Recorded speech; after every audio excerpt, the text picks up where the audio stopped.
demande de vous lever parce que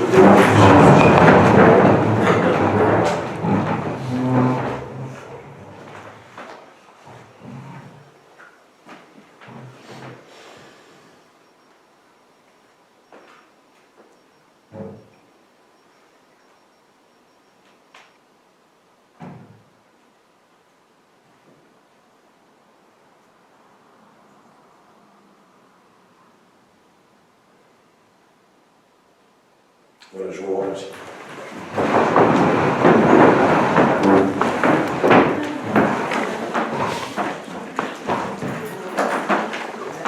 Alors, j'ai une procuration de Mme Erostal en faveur de M. André Villin et de Mme Marnet en faveur de Denise Bordenel. Nous commençons par l'approbation du compte-rendu du Conseil municipal du 30 mai 2016. Qui s'oppose à l'adoption de ce compte-rendu? Personne. Qui s'abstient? Une abstention.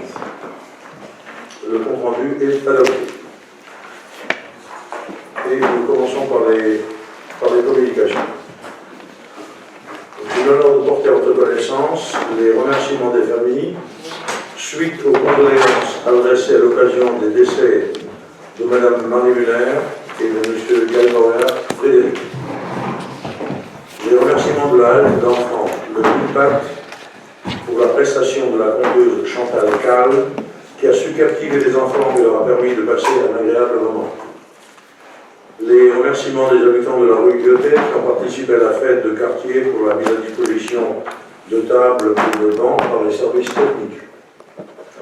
Les remerciements du comité départemental de Moselle de judo pour la mise à disposition de la salle 1 pour la réunion du 25 mai dernier.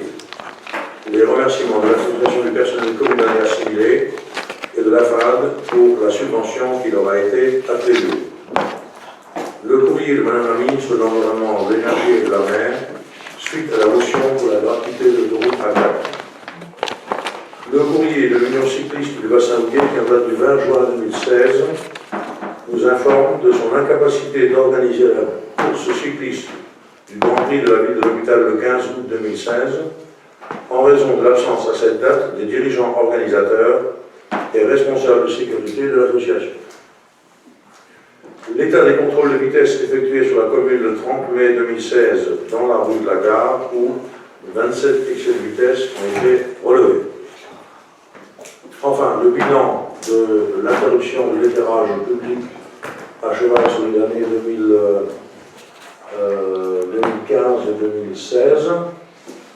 L'économie réalisée s'élève à 22 100, la question a été posée plusieurs fois, 22 194 €, ce qui représente 32,47% du coût total de l'éclairage. Donc ça n'était quand même pas négligeable et ça doit nous interpeller pour l'avenir.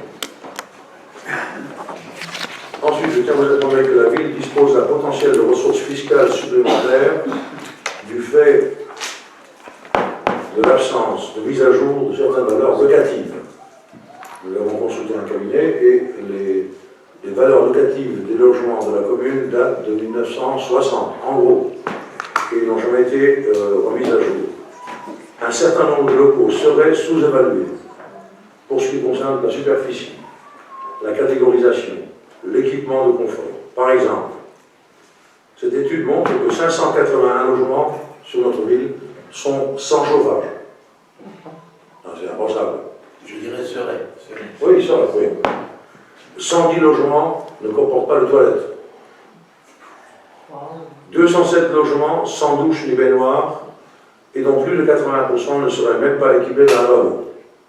Alors en fait, il s'agit, sans aucun doute, de très nombreux logements à Bois-Richard. En 1931, effectivement, les toilettes étaient à l'extérieur, il n'y avait pas de salle de bain, etc. Et depuis, ça n'a jamais été bon. Ces anomalies conduisent à une perte de ressources importantes pour la ville, dont la ville n'est pas responsable, il faut le préciser, ce sont les services fiscaux qui auraient dû faire ce travail. La perte de ressources minimales pour la commune est de 85 000 € par an. Pour le produit de la taxe d'habitation, entre 60 et 80 000, pour le produit de la taxe foncière, entre 25 et 40 000 par an, soit 8% de la valeur locative moyenne. Il apparaît par conséquent nécessaire d'engager une procédure d'optimisation des bases fiscales pour la mise en place d'une plus grande équité fiscale. C'est-à-dire que les gens qui habitent des habitations qui sont plus récentes et qui ont déclaré de façon régulière les travaux qu'ils ont réalisés, eux payent ce qu'il faut en termes de taxes d'habitation, mais de très nombreuses habitations anciennes ont été, et logiquement, améliorées à l'intérieur par la construction de salles de bain, de toilettes, etc., chauffage central et compagnie, mais qui ne sont pas relevées, qui ne figurent pas dans les calculs de la valeur locative de ces maisons et de ces appartements. Par ailleurs, notre ville s'est lancée dans la recherche d'optimisation et d'amélioration des taxes foncières. Alors, il s'agit de taxes foncières ici communales, sur les 22 bâtiments communaux et terrains que la commune possède sur la ville. En 2015, on a payé 26 350 € au titre de la taxe foncière sur le patrimoine de la ville. Alors, on a ce chiffre, 26 350. La mise à jour du patrimoine a permis de déceler de fortes anomalies. Ainsi, la ville percevra de la part des services fiscaux, qui ont été obligés de revoir leur copie, 65 590 € au titre de dégrèvement pour 2015, 2014, 2013, 2012 et d'intérêt moratoire. Voilà. Alors, nous avons voté ici le choix du cabinet qui s'est chargé de cet examen, et je crois que le résultat en valait la peine. Ensuite, pour la vente de Hazebourg, le candidat au rachat n'a pas obtenu les prêts qu'il avait escomptés, donc la vente ne s'est pas faite, mais nous sommes maintenant sur d'autres pistes. Je vous demande enfin l'accord de rajouter 2 points au conseil municipal qui concernent l'un, la modification des statuts de la communauté de communes du Pays Namorien pour opter pour la compétence tourisme, donc c'est pas une grande décision, et l'autre pour un débat, motion pour un débat public sur le grand marché transatlantique. Et la troisième motion, c'était la centrale, c'était à l'ordre du jour, ça. Voilà. Bien, alors qui s'oppose au rajout de ces 2 points? Personne. Qui s'abstient? Personne, donc ces 2 points seront abordés. Je vous remercie. Et nous passons donc au point numéro 1, à l'ordre du jour, qui concerne la fusion des comités de communes du pays Centre-Roseland et du pays Namorien. Par courrier notifié le 27 avril 2016 et réceptionné dans les services de la communauté de communes du pays Namorien le 3 mai 2016, Monsieur le préfet de la Moselle a informé Monsieur le président de la communauté de communes qu'en exécution du schéma départemental de coopération intercommunale, arrêté le 30 mars 2016, les dispositions de l'article 35 de la loi NOTRe entrent en vigueur désormais pour sa mise en œuvre.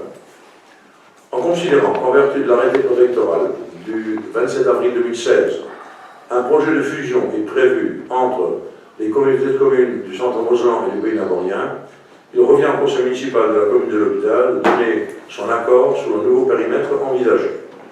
Cette délibération devra également déterminer le siège, le nom de nouvel EPCI, et qu'en cas d'avis favorable, celui-ci ne soit pas assorti de réserve qui sera analysé comme un avis défavorable.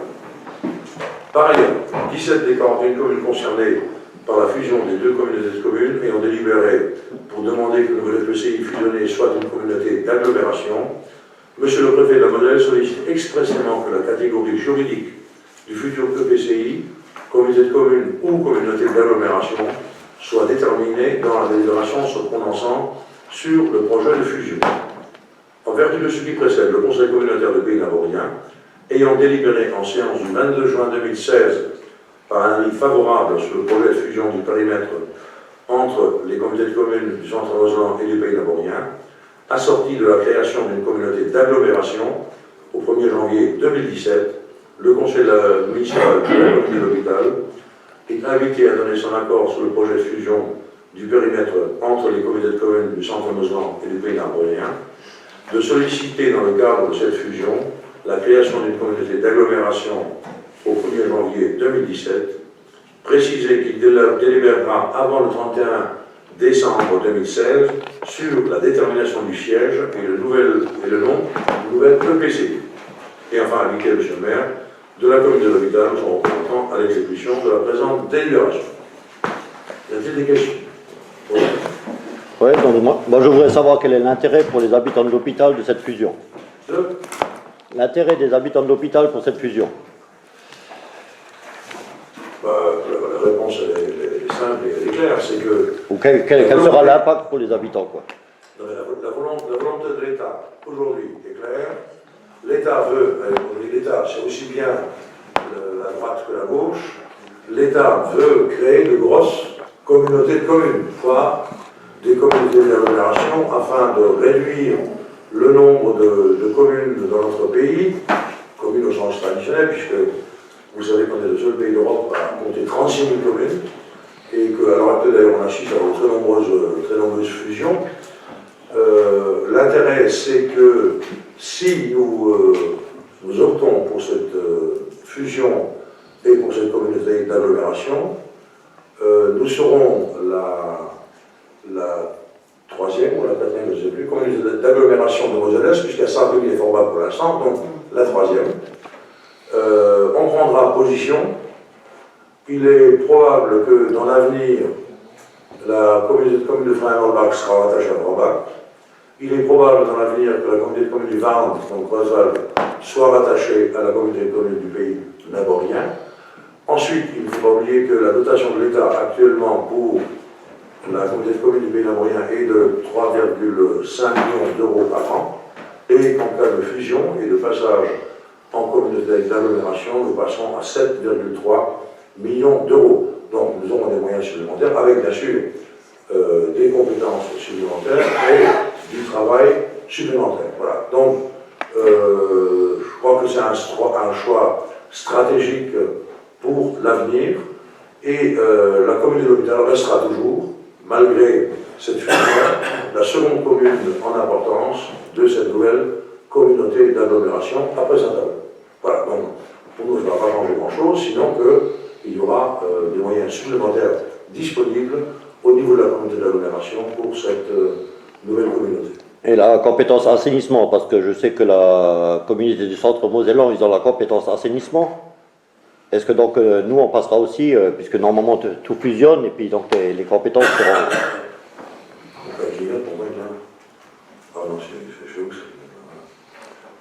La compétence assainissement, nous avons demandé son report à 2020. Donc, on accepte la proposition de préfet fusion, mais on demande, et on n'a pas de réponse encore là-dessus, mais on demande de reporter la fusion, parce que ça ne peut pas se faire en quelques mois, c'est quelque chose qui est assez compliqué, et il faudra bien 2-3 ans pour trouver des solutions pour qu'on ait la compétence assainissement sur l'ensemble des deux intercommunalités. Et quelle est la dette du centre mosellan par rapport à nous? La dette de quoi? La dette de la... Négligeable.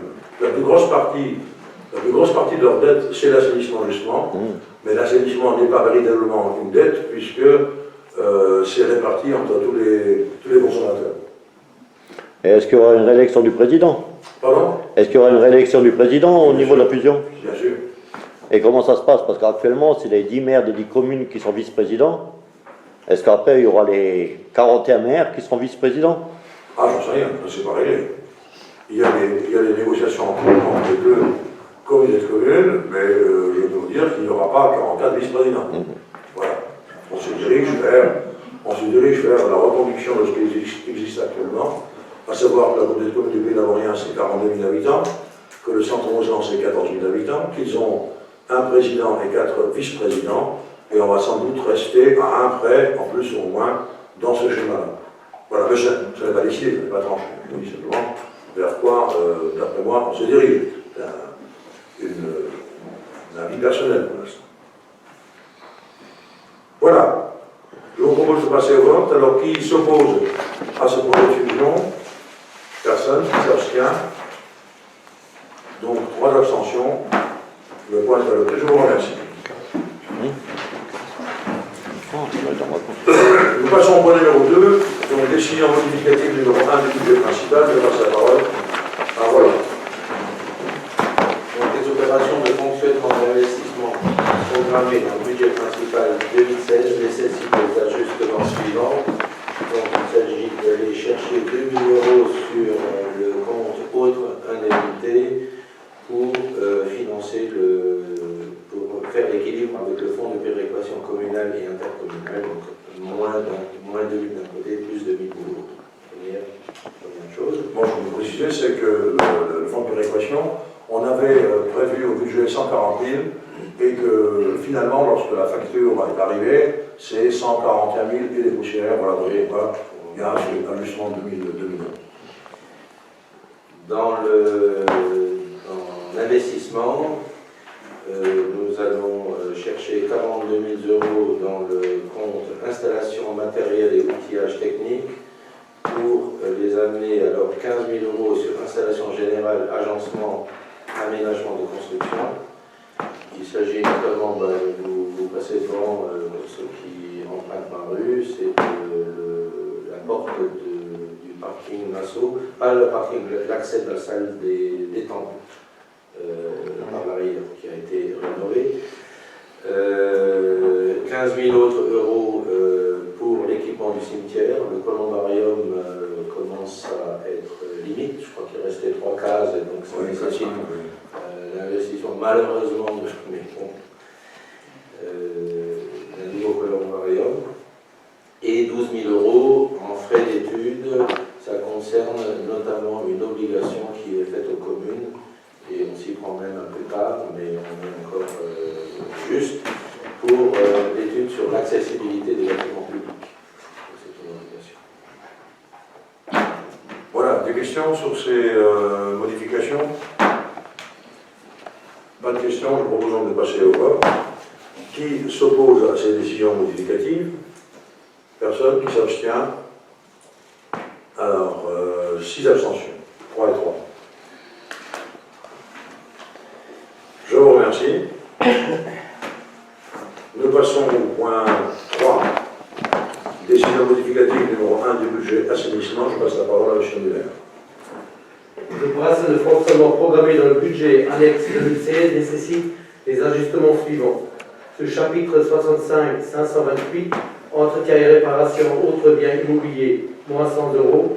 Et ce chapitre 67, autres charges exceptionnelles, 800 €. C'est uniquement une régularisation entre les euros, entre les francs et les euros. Voilà les questions. Pas de questions, je propose donc de passer au vote. Qui s'oppose à cette décision modificative? Personne. Qui s'abstient? 3 et 3. Le point est adopté, je vous remercie. Nous passons au point 4, emprunt au budget principal 2016. Je passe la parole à Roland. J'ai proposé au Conseil municipal d'autoriser la signature de la proposition d'emprunt de la Caisse d'épargne Lorraine-Champagne-Ardenne pour financer les investissements inscrits au budget 2016. Les caractéristiques de l'emprunt sont les suivantes. Donc le montant 150 000 €, un taux fixe de 1,78% sur une durée de 25 ans. Échéance annuelle, amortissement progressif, frais de dossier 200 €. Dans le cadre de cet emprunt, le remboursement anticipé est possible à chaque échéance, moyennant un préavis de 2 mois ouvrés et le paiement d'une indemnité actuelle basée sur l'OAT. Le remboursement du présent emprunt s'effectuera dans le cadre de la procédure sans mandatement préalable. Voilà, c'est l'emprunt qui était prévu lorsque nous avons voté le budget 2016, rien d'autre. Des questions? Oui. Ouais, justement, au sujet du budget 2016, loin du budget définitif 2015, comme la vente de Hasbourg n'est pas faite, il manque quand même les 460 000 € pour l'équilibre du budget. Voilà, c'est pour ça que nous sommes en Ils négociation. ont été inscrits, c'est passé en reste à réaliser vu qu'on avait un compromis de vente. Donc ils ont été automatiquement déversés dans le budget 2016 par le biais du système de reste à réaliser. Donc c'est du manque, quoi, pour l'instant. Pour l'instant, c'est pas vraiment du manque, c'est un reste à réaliser. Voilà, parce qu'on n'est pas sûr de vendre à 460 000 non plus, quoi. Mais quand on a monté le budget, présenté le budget, on avait une promesse de vente à 460 000 €. Ouais. Donc on était Mais la en promesse de concordance vente- avec les documents qu'on avait à notre possession à ce moment-là. La promesse de vente qu'on avait signée le 24 décembre, quoi. Et alors Qui était qui a été présenté. Non, mais je le dis juste. Qui a été présenté au Alors. cours de l'égalité, à ce moment-là, Ouais. c'était justifié et accepté. Voilà. Donc, si c'est pas vendu avant la fin de l'année, il manquera 460 000 euros. Alors, si c'est pas vendu au 31 décembre 2016, sur 2017, il manquera ces fameux. Ouais, d'accord. Ça passera encore en reste à réaliser. Ah, ça passe, ok. Voilà, très bien. Alors, qui s'oppose à la signature de cet emprunt? Personne. Qui s'abstient? 3 et 3. Le point est adopté. Je vous remercie. Voilà, même chose pour le point 5, emprunt budget assainissement cette fois-ci. Voilà. Donc, il est proposé au conseil municipal d'autoriser la signature d'un proposition d'emprunt de la caisse d'épargne Lorraine Champagne-Ardenne pour financer les investissements inscrits au budget 2016 assainissement.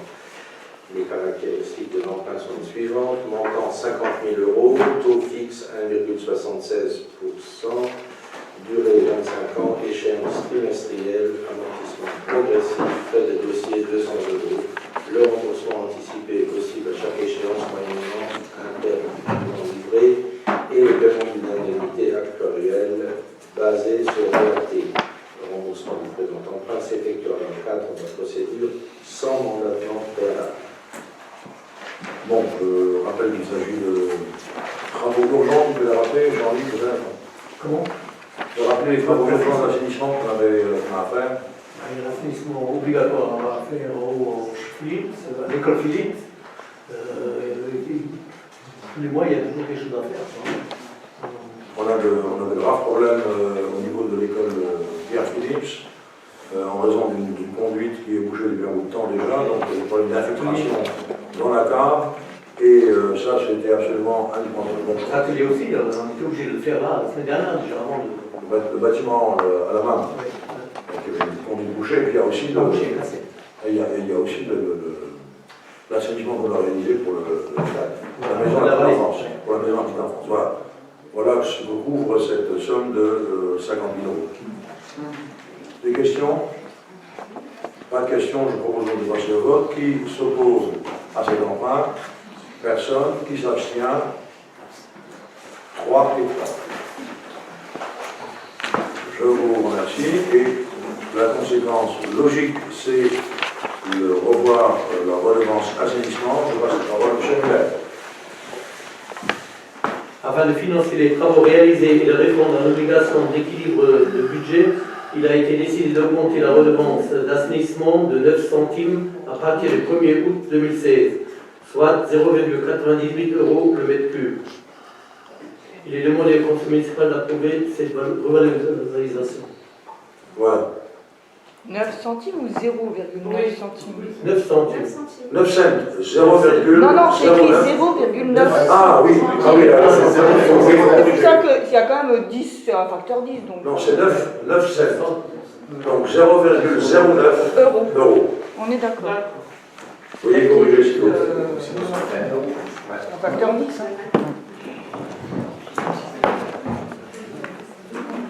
C'est pas vraiment la même chose. Voilà, alors qui s'oppose à l'augmentation de cette redevance? 3. Qui s'abstient? 3 votes. Le point est adopté, je vous remercie. Et nous passons au point numéro 7. Demande de subvention dans le cadre de la réserve parlementaire pour l'acquisition et la pose d'un columbarium. Je passe la parole à Mme Groupe. Le columbarium du cimetière communal est proche de la saturation. Il est impératif pour la ville d'installer un nouvel équipement pour pouvoir répondre à toutes les demandes. L'hôpital a fait le choix d'un columbarium de 48 cases au prix de 22 800 € TTC. Pour ce projet, la ville sollicite la participation financière de Mme Zanetti, députée de la 7e circonscription de la Moselle, à travers la réserve parlementaire qui lui a été allouée. Le plan de financement arrêté est le suivant. Réserve parlementaire 5 700 €, 30% de financement. Demande est sollicitée. Ville de l'hôpital 13 300 €, 70% de financement. Total 19 000 €, 100% de financement. L'acquisition et l'installation du columbarium est prévue pour la fin du dernier trimestre 2016. Il est proposé au conseil municipal de valider le financement de ce projet. Voilà, pourquoi dernier trimestre? Parce qu'il faut attendre la réponse de de la parlementaire avant d'engager les travaux. Voilà, c'est ça. Voilà, 10 000 euros, vous avez compris, c'est le montant hors taxe, puisque vous avez le montant toute taxe en haut, 22 800 euros. Des questions? Et si on ne reçoit pas l'annuité parlementaire? Ah, mais ce sera pour nous. Oui. Mais nous avons été sollicités par Mme Zanetti. Mme Zanetti devait partir un courrier pour nous dire que nous faisions partie des je ne sais plus combien de communes qui ne l'avaient pas sollicité dans le cadre de la réserve parlementaire, et nous sommes donc empressés de la solliciter. Et comme Fatima a regardé un petit peu ce qu'elle avait financé comme opération dans le cadre de la réserve parlementaire, on a trouvé qu'elle avait financé un columbarium dans une autre commune pour un montant comparable. Voilà. Bien, qui s'oppose à cette demande de subvention? Personne. Qui s'abstient? Personne. Je vous remercie. Nous passons au point 8, donc octroi de la protection fonctionnelle à un agent. Alors, conformément à l'article 11 de la loi 83-634 du 13 juillet 83, l'administration a l'obligation légale de protéger ses agents contre les attaques dont ils font l'objet à l'occasion de l'exercice de leurs fonctions ou contre les mises en cause de leur responsabilité civile et pénale devant le juge pénal à raison de faits qui n'ont pas le caractère d'une faute personnelle. Madame Ruche, agent municipal, a été victime le 1er juin 2016 de propos diffamatoires portant atteinte à son honneur. La procédure suivisée repose sur des faits qui n'ont pas caractère de faute détachable de l'exercice de ses fonctions. La protection fonctionnelle à laquelle a droit l'agent implique la procédure qu'elle entend poursuivre et de ses suites pour l'ensemble des actions judiciaires et administratives engagées ou à venir devant toute juridiction judiciaire et administrative compétente dans le cadre de l'information judiciaire à venir, y compris l'exercice de toute voie de recours et ce par une prise en charge des frais nécessités par la conduite de cette affaire, honoraires d'avocat, frais d'huissier et frais de déplacement. Il est proposé au conseil municipal d'accorder la protection fonctionnelle pour la plainte que Mme Ruche entend déposer pour des faits de diffamation publique commis à son encontre, relayés par les réseaux sociaux. Alors, j'ai sous la main le document qui est paru sur, moi je dis Internet, Facebook sans doute, je ne sais pas. L'auteur, c'est M. Jean-Claude Reichstadt. Dernier écho de nos ateliers, à vérifier naturellement.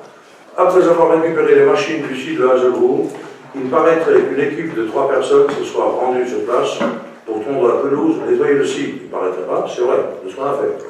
Par contre, la suite, c'est autre chose. Paraît-il que les ouvriers des ateliers n'aient plus le droit d'échanger leurs astreintes, sauf la secrétaire qui fait 4 astreintes par mois. C'est quand même marrant, une secrétaire qui fait des astreintes alors que le samedi, elle fait déjà le marché. En plus d'un appartement à prix défiant toute concurrence, il semblerait qu'elle perçoit une prime de carburant pour ses déplacements. Et tout ça avec l'aval de l'adjoint aux travaux et du maire. Les finances ne sont pas restreintes pour tout le monde. Voilà. Donc voilà le document qui va être attaqué et contre lequel Mme Ruche va déposer plainte avec le soutien financier de la commune, si vous en êtes d'accord. Voilà. Des questions? Oui? Moi j'ai un problème en fait avec l'article, tout simplement. Parce que cet article que vous citez en fait de la loi 83-634, Oui. il a déjà été modifié. En fait c'est plus celui-là. C'est l'article 2016-483. Donc je vois pas pourquoi il figure là-dedans. C'est la loi numéro 2016-483 du 20 avril 2016. Écoutez, on a échangé avec nos assurances, ils ont sorti ce texte de loi, donc écoutez, je vais me rapprocher d'eux. Qui a été Apparemment, modifié. ils sont experts, donc Il a été je modifié. le remets en question, mais C'est un détail. C'est un détail, mais je ne vous inquiétez pas, l'avocat qui sera choisi saura trouver la bonne référence du texte de loi. Hein. Voilà. Bien, alors qui s'oppose à l'octroi de cette protection fonctionnelle à l'agent? 3 oppositions. Qui s'abstient? Le point est adopté, je vous remercie. Nous passons au point numéro 9. Annulation de l'attribution de subvention. Je passe la parole à l'avocat Souf. Lors du conseil municipal du 30 mai 2016, point numéro 8, une subvention de 1 000 € a été attribuée à l'UCBH, Union cycliste du bassin houiller. Cette subvention avait pour objet de soutenir l'association dans l'organisation de la course cycliste du 15 août 2016. Par courrier en date du l'UCBH, la ville a été informée de l'annulation de cette course. L'objet d'attribution devenant inexistant, il a été décidé d'annuler la subvention qui avait été octroyée. Il est proposé au conseil municipal d'approuver cette décision. Oui, du 20 juin 2016, on l'a cité tout à l'heure déjà. Voilà, donc évidemment, si le CBH n'organise pas la course cycliste annuelle, il n'y a pas de raison de verser la subvention qui était prévue. Oui? Je veux juste savoir, est-ce qu'ils ont annulé juste pour cette année ou est-ce qu'ils n'ont plus l'intention de le faire à l'hôpital? C'est pas nous qui l'organisons, c'est l'UCBH. Donc si l'UCBH l'année prochaine, si les responsables ne sont pas en vacances à ce moment-là, c'est un petit peu bizarre. Hein. Oui, bon, ça c'est l'excuse. Hein. Ils sont en vacances, on verra. Mais il faudra qu'ils nous le disent assez tôt, pour qu'on ne s'amuse pas de nous à poser une subvention, qu'on soit obligé de retirer après. Hein. Moi j'ai une question. En fait, la subvention des 1000 euros concerne en fait juste la course cycliste. En fait, c'est pas pour l'association cycliste. Oui, C'est juste pour la cette course. Bien sûr, c'est pour la course. Bien, alors, qui s'oppose à cette annulation d'attribution de subvention? Personne qui s'abstient? Personne ne peut être adopté, je vous remercie. Nous passons au point numéro 10, désignation des membres de droit du comité de football club de l'hôpital. Je passe la parole à Gilbert Barbier. Le conseil municipal est appelé à désigner les membres de droit qui siégeront au comité du football club de l'hôpital, l'EPSIEL. Les statuts prévoient un cadre membre désigné par le conseil municipal. Le comité du club peut constituer entre 12 et 20 membres. Sont proposés Monsieur le maire, moi-même, Madame Ordonné, Monsieur Ordonné Jean-Yves, Madame Rouf Dolores et Madame Barbier Isabelle. Voilà, donc le football club local a organisé une assemblée générale extraordinaire pour modifier les statuts. Jusque-là, seuls 2 représentants de la commune pouvaient siéger au comité. Et donc maintenant, c'est un quart. Ça veut dire que si le comité, s'ils sont à 12, bah, il y aura 3, les 3 premiers. S'ils sont à 16, ce sont les 4 premiers. Et s'ils sont à 20, ce sont les 5 premiers. Il se trouve qu'ils sont à 20. Et donc, ces 5 personnes qui sont proposées ici siégeant au comité du foot. Il faut quand même rappeler que les calculs que nous avons faits font apparaître que nous dépensons par an, en termes de subventions, chauffage, électricité, eau et entretien, environ 120 000 euros par an. Voilà. Donc il est logique que vous ayez votre mot à dire, et un petit peu davantage même, au niveau de l'organisation du foot. Des questions? Oui. Je veux juste savoir si dans les 120 000 euros que vous venez d'avancer, sont compris les salaires des, je crois, de l'entraîneur et du secrétaire, non? Qui sont payés par la commune. Oui. Ils sont compris dans les 120 000. Oui. Ne sont pas compris les heures de travail des ouvriers communaux quand ils font la tente, quand ils font la réparations. Donc en fait, c'est plus. Mais les salaires sont compris. Oui. Moi je voulais proposer ma candidature aussi. Pardon? Je voulais proposer ma candidature aussi. Mais vous pouvez. Vous pouvez. Donc à ce moment-là, Véronique, il va falloir passer au vote. Parce que aujourd'hui, donc, où on accepte les 5 qui sont proposés ici, on n'a pas besoin de passer à qui, on va passer au vote pour le point. Ou alors, on va faire des billets avec les 5 noms et bien l'autre billet avec votre nom. Voilà. Il n'y a pas de problème. Hein. On a le temps.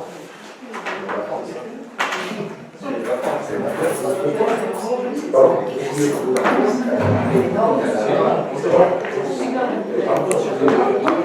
On peut le faire à un moment donné. Hein. Pardon? On ne peut pas voir en vote nominatif. Je proposais. Hein. On attend. Vous voulez qu'on passe?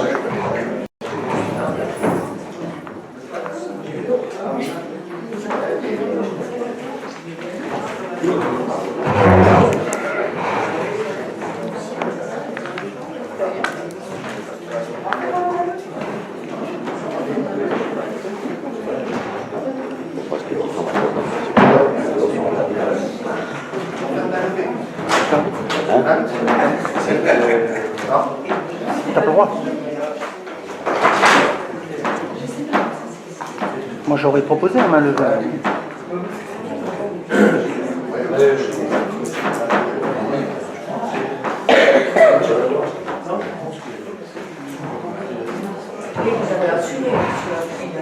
j'aurais proposé un levé.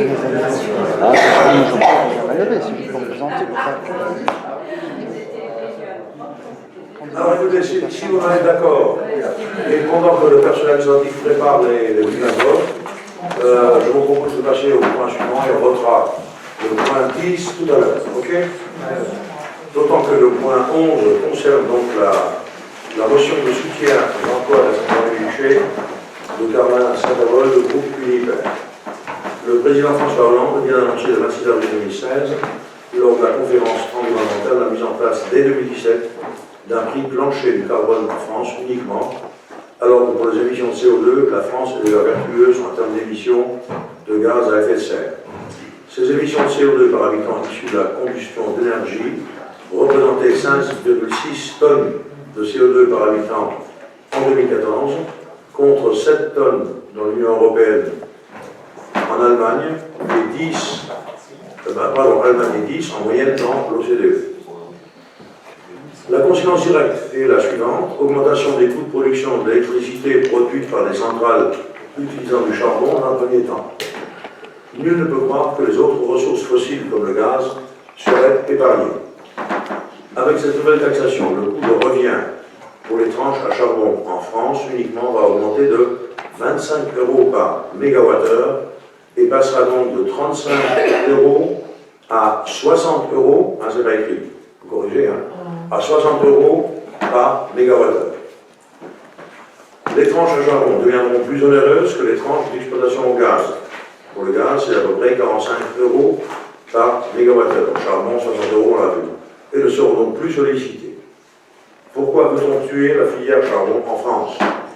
A-t-on oublié le 12-2-2012 où, sans la production d'électricité avec du charbon, parce qu'elle est plus facile à régler que les autres, plus facile de faire la pointe, la France aurait été complètement dans le noir et que l'importation de l'électricité de nos pays voisins était saturée.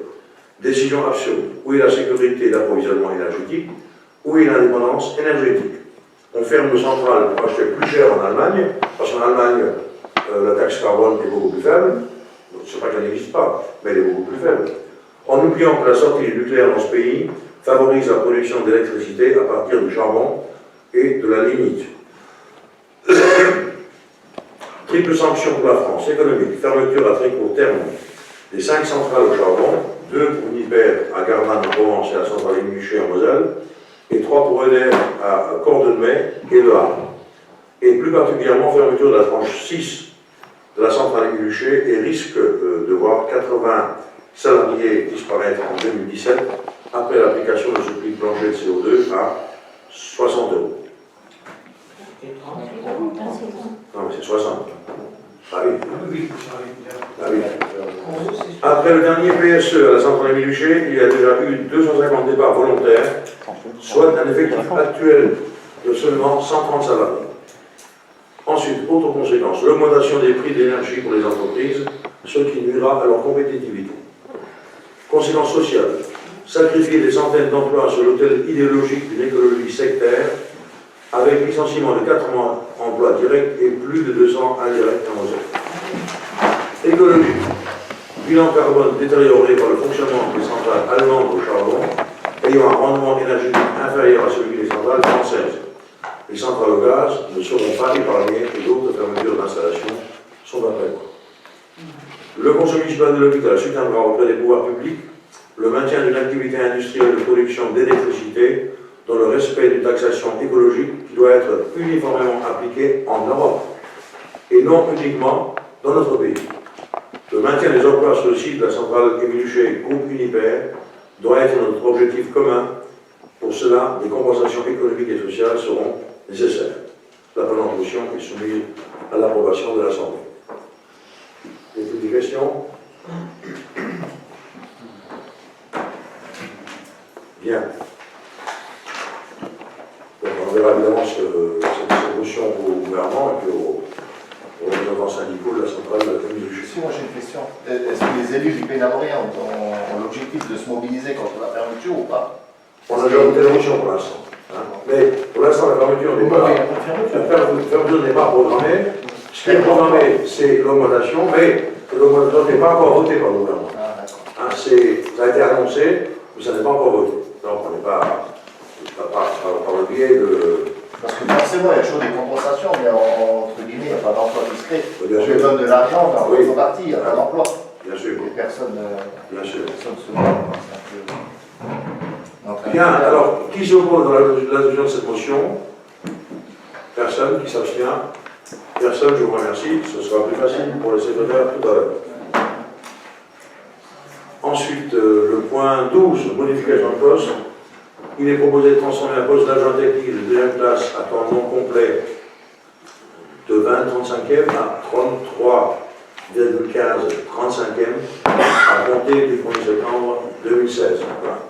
Il s'agit en fait d'une personne qui est actuellement agent technique et qui va intervenir comme assistante maternelle à la rentrée à Cité-Collin.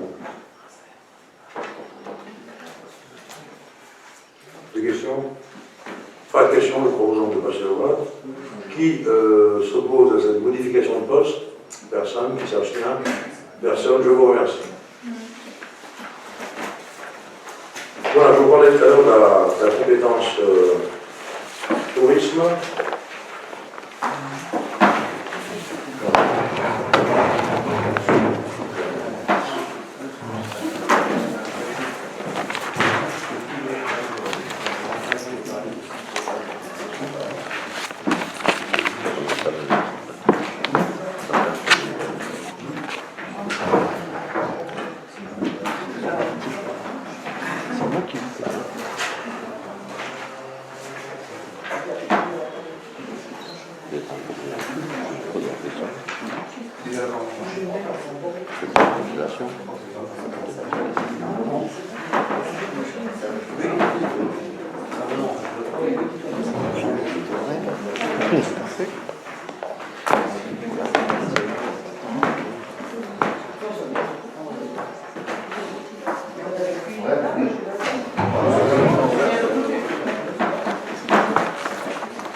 Donc je précise que la communauté de communes du centre Mosellan, elle, dispose de la compétence touristique. Déjà. Voilà. Donc écoutez, je vous passe tous les vues, etc. Considérant que la communauté de communes du Pays Laborien dispose dans ses statuts actuels de la compétence facultative intitulée Promotion communautaire du tourisme et du rural sur le territoire du Pays Laborien, considérant l'intérêt pour la communauté de communes du Pays Laborien en vertu des dispositions de la loi NOTRe, dotée à compter du 1er janvier 2017 pour la prise de compétences obligatoires de la promotion du tourisme, dont la création d'offices du tourisme, je rappelle que lorsqu'il y a une fusion, la communauté de communes qui ne dispose pas d'une compétence alors que l'autre la dispose, a obligation de prendre cette compétence. Vu la déclaration du Conseil communautaire du Pays Laborien, séance du 22 juin 2016, point numéro 9, Monsieur le maire de la commune de l'Hôpital invite son conseil municipal à se prononcer favorablement sur la modification des statuts de la communauté de communes du Pays Laborien ci-après. De modifier et compléter les statuts de la communauté de communes du Pays Laborien à compter du 1er janvier 2017 de la manière suivante: groupe de compétences obligatoires, deuxième groupe, action de développement économique, promotion du tourisme, dont la création d'office de tourisme.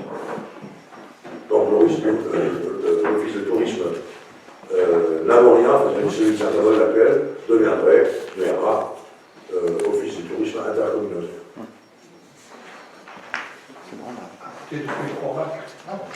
Pardon? Alors ça c'est une autre stratégie qui est en cours. C'est une collaboration entre les offices de tourisme de Forbach, de Saint-Avold, de Kreuzwald et de Saint-Avold. Voilà, des questions? Oui. Oui, je voulais juste savoir si le personnel qui est actuellement à l'office du tourisme sera réembauché, quoi. Logiquement, oui. Sinon, comment est-ce qu'on pourrait fonctionner? Bon. Il y a même obligation toujours de reprendre le personnel communal. Ça s'est fait pour par exemple, les déchetteries, ça s'est fait de la même manière.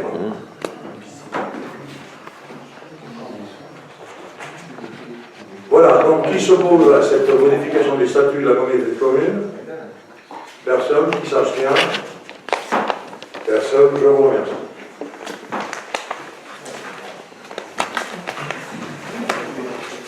Voilà, donc dernier point.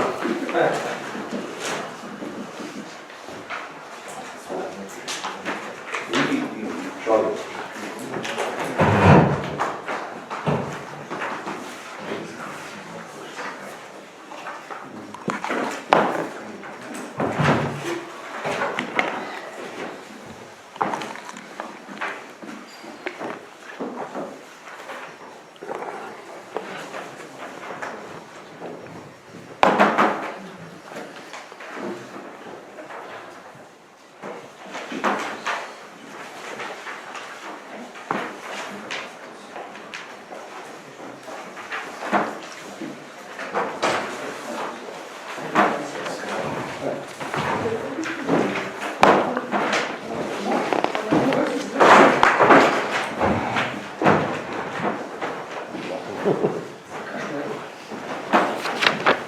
Voilà, chacun a un document.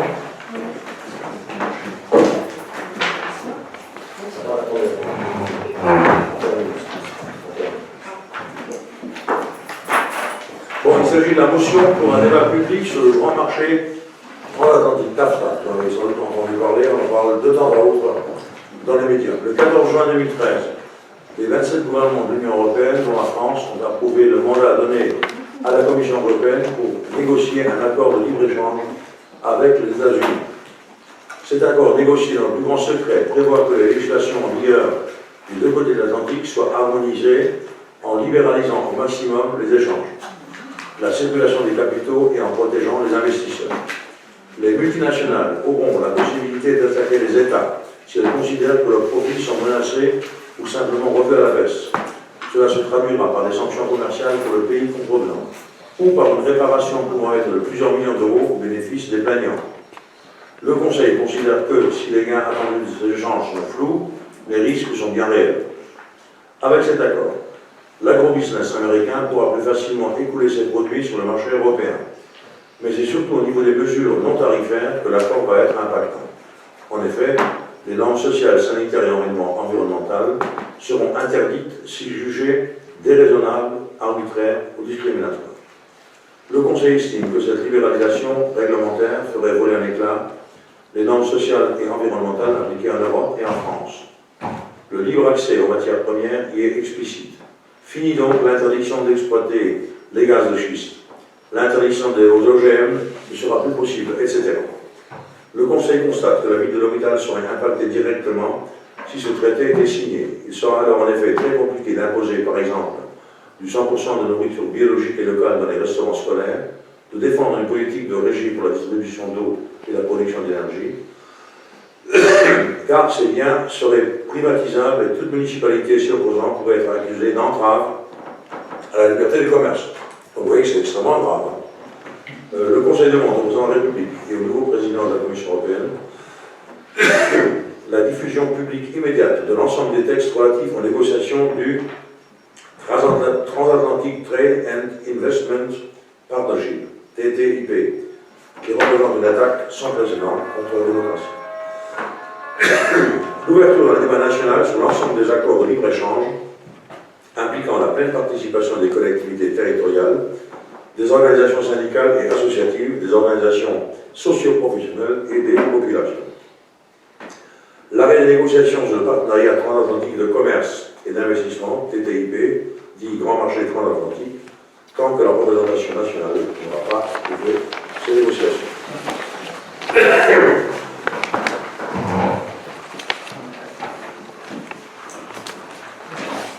Des questions? On commence à en parler un petit peu plus ces derniers temps, on ne dit pas ce qui se fait pas mal, absolument effrayant. Vous savez que l'heure actuelle déjà, bon, parce que les produits européens rentrent aux États-Unis, ils sont très très lourdement taxés.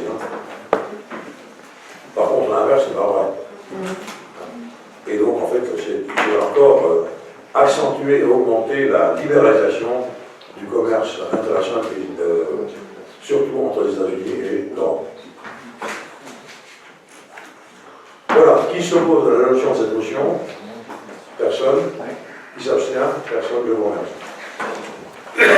Donc, on revenons au point 10. Alors, comment vous avez fait? Vous avez mis les noms? C'est bien. Non. Non. Non, ça c'est pas la peine. Hein. Donc on va distribuer les bulletins de vote avec 5 noms, les 5 noms qui sont proposés. Ceux qui souhaitent la candidature de M. Lima barrent un des noms et mettent son nom à la place. Hein, ok?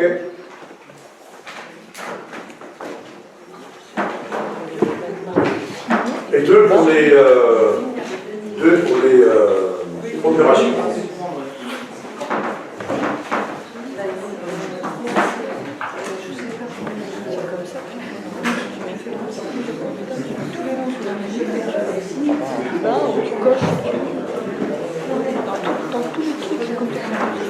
C'est compliqué.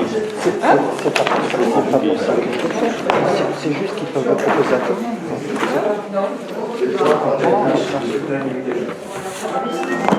C'est qui c'est que le Je mets les membres qui sont proposés et qui ne votent pas.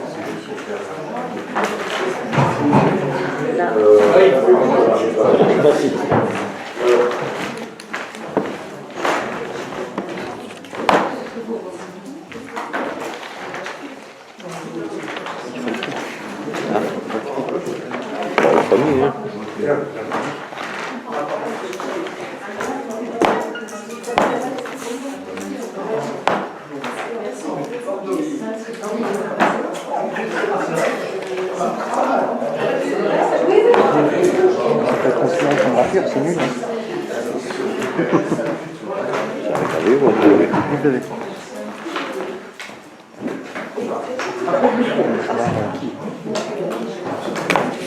Fais-moi le premier. Ouais, ça changera rien. C'est juste pour le jeu jusqu'au bout. Non, c'est juste pour montrer qu'ils ont qu'à en parler avant et qu'il n'y a pas que... Tout le monde a des idées. Tout le monde.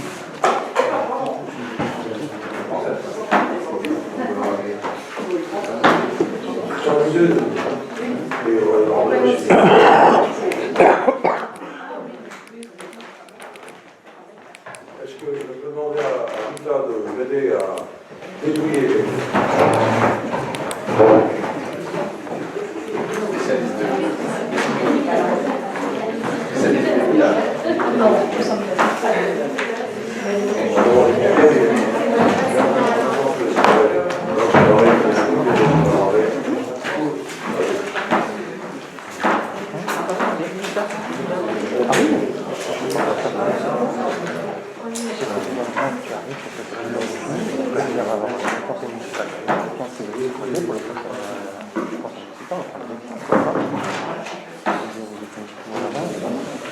Tout le monde, ça.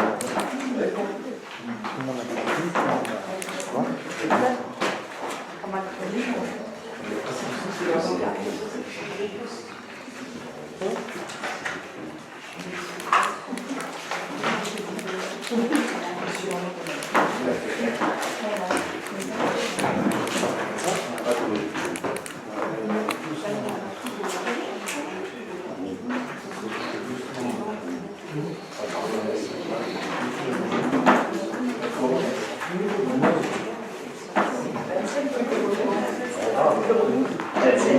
Voilà, donc il y a 27 bulletins.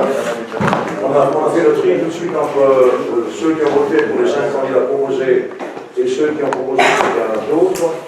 Et donc il y a 3 bulletins qui proposent une autre solution. Voilà. Ils sont à votre disposition, vous pourrez les voir tout à l'heure. Bien, donc M. Barbillon, M. Ordener, Mme Roux, Mme Barbillon et moi-même, donc, sommes élus au comité du Football Club de Lille. Voilà, ainsi la décision est faite. On a voté par biais.